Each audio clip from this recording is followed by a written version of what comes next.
할렐루야. 오늘 밤 같이 기도하며 마음을 모으기 위해서 이 자리에 나오신 모든 분들을요, 주님의 이름으로 축복합니다. 이 기도회가 하나님의 보좌를 움직이는 능력의 기도회가 되기를 진심으로 소원합니다. 오늘은 예레미야 51장의 말씀인데요, 그 중에 10절과 11절을 읽어드리겠습니다. 여호와께서 우리 공의를 드러내셨으니 오라, 시온에서 우리 하나님 여호와의 일을 선포하자. 화살을 갈며 둥근 방패를 준비하라. 여호와께서 메대 왕들의 마음을 부추기사 바벨론을 멸하기로 뜻하시나니 이는 여호와께서 보복하시는 것, 곧 그의 성전을 위하여 보복하시는 것이라. 이스라엘을 둘러싼 이방 나라들에 대한 심판의 선포는 예레미야 46장에서부터 시작된 애굽으로 시작해서 바벨론으로 마치고 있습니다. 어떤 주석가들은 이것을 보면서 이 순서가 결코 우연이 아니며 성경 전체에 있어서 출애굽기에서 가장 먼저 애굽이 심판되는 것, 그리고 계시록 가장 마지막에 바벨론의 멸망을 선언하는 것으로 끝나는 것으로 연결시키기도 합니다. 그리고 그 두 나라는 사탄의 두 가지 역할을 나타낸다고 보는 해석적 관점도 있기도 합니다. 즉, 애굽을 심판하시는 장면은 하나님의 백성을 종으로 잡고 있으려 하는 사탄, 그 사탄으로부터 해방시키는 구속을 보여주고, 바벨론은 이미 구원을 받고 이 세상에서 살아가는 하나님의 백성들을 끊임없이 대적하고 무너뜨리려는 또 다른 사탄의 모습을 보여준다고 하는 관점이죠. 이런 관점의 해석은 상당히 흥미롭고요, 또한 그렇게 해석할 수도 있겠다라는 생각을 하게 됩니다. 어느 정도 일리가 있어 보여요. 그렇다면 그 관점으로 볼 때 오늘 본문은 어쩌면 하나님이 왜 세상의 악을 허용하시는가 하는 그런 문제 앞에서도 답을 내어줄 수 있는 본문일 수도 있겠다라는 생각을 하게 되었습니다. 하나님은 악인에 대해서는 단호하십니다. 엄밀히 말하면 죄에 대해서 단호하시죠. 그것은 하나님의 백성인 이스라엘과 유다에게도 마찬가지입니다. 그들도 예외가 될 수 없어요. 그들조차도 죄를 짓는 죄인이었기 때문에 하나님은 그 악을 심판하시기 위해서 심판의 도구로 더 큰 악인 바벨론을 사용하셔서 치게 하신 것이죠. 이것은 하나님이 세상의 악을 허용하시는 이유가 바로 심판의 도구로 사용하시기 위해서입니다. 이스라엘 백성들의 악을 심판하시기 위해서 바벨론을 사용하시고, 바벨론을 멸하시기 위해서 메대와 바사를 사용하십니다. 결국 메대와 바사도 선한 나라라고 볼 수 없는 것입니다. 이스라엘 백성들이 언약 백성이라고 할지라도 그 죄악에 대해서는 하나님은 단호하시기 때문에 바벨론이라는 도구를 사용하시지만, 또한 언약 백성이기에 당신이 맺으신 언약에 대해서는 지키시기 원하셔서 그들을 회복하시고, 그리고 또 그 멸망의 도구로 쓰임받은 바벨론도 그냥 두지 않으시고 또 다른 도구를 이용하여 멸하십니다. 이것이 바로 하나님의 공의의 방법이죠. 우리도 마찬가지로 하나님의 자녀이지만 하나님 앞에 범죄하며 나아갈 때는 하나님은 또 다른 악을 허용하셔서 잠깐 심판하실 수도 있지만, 우리를 향한 하나님의 구원의 계획과 약속은 변함이 없고 하나님은 신실하신 분이시기 때문에 그 허용된 악을 반드시 처단하실 것입니다. 우리가 이 세상에 살아가면서 사탄으로부터 수많은 영적인 공격을 당하지만 그것은 우리로 하여금 돌이키게 하는 목적으로 허용하시는 것이고, 결국 그 사탄은 심판자이신 예수님에 의해서 심판을 받게 될 것이에요. 여러분, 우리가 이것을 알고 있다면 우리 눈에 보이는 악인의 번성은 결국 행복이 아니라 심판의 길로 가고 있음을 알게 될 것입니다. 그렇다면 우리는 어떤 믿음의 자세를 취해야 합니까? 하나님이 허용하신 악에 대해서 평가하기보다는 내가 죄인의 길에서 떠나고 하나님 앞에 올바로 서는 연습을 해야 되는 것입니다. 하나님의 섭리를 믿고 의의 길에서 흔들리지 말고 내가 할 수 있는 것, 즉 내 자신을 거룩하게 드리기에 힘쓰는 자들이 되어야 할 것입니다. 요즘처럼 코로나로 인해서 많은 분들이 힘들고 또한 어려움을 경험하지만 그 가운데 내가 온전히 믿음의 길로 나아간다면 하나님은 당신의 자녀들을 향한 공의와 사랑을 결국 드러내실 것임을 믿으시기 바랍니다. 오늘 기도로 내일 주일 예배를 준비하시면서 지난 일주일 동안 살면서 죄를 지은 부분이 있다면 철저하게 다시 자비와 긍휼을 구하며 정결하게 되길 기도하면서 거룩한 신부의 모습으로 예배를 드리시는 저와 여러분들 되시기를 주님의 이름으로 축원드립니다.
기도를 멈추지 마라. 눈앞의 상황이 마음을 눌러도 원망치 마라. 너의 입을 지켜라. 저들은 너의 입을 보고 있다. 마음을 뺏기지 마라. 내가 널 도우지 않는단 소리에 너의 모든 게 불리해도 너는 기도를 계속해라. 너 기도를 멈추지 마라. 내가 너의 그 모든 상황을 바로 역전시키리니 너 기도를 멈추지 마라. 내가 잠시도 쉬지 않고 모든 걸 지켜보고 있으니 바로 역전되리라.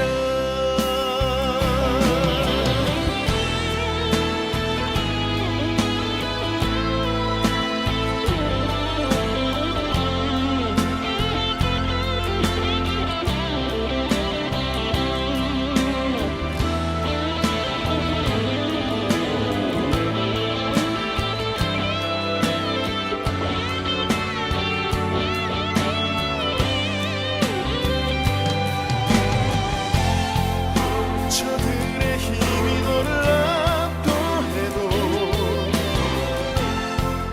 저들의 힘이 내 숨을 조여도 너는 보리라. 기도의 능력을 내가 역전시키리라.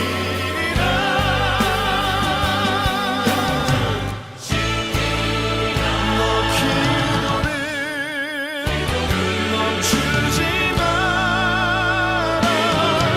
내가 너의 그 모든 상황을 바로 역전시키리니 너 기도를 멈추지 마라.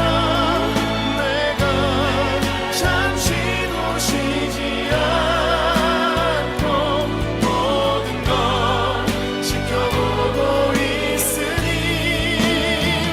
너 기도를 멈추지 마라. 내가 너의 그 모든 상황을 바로 역전시키리니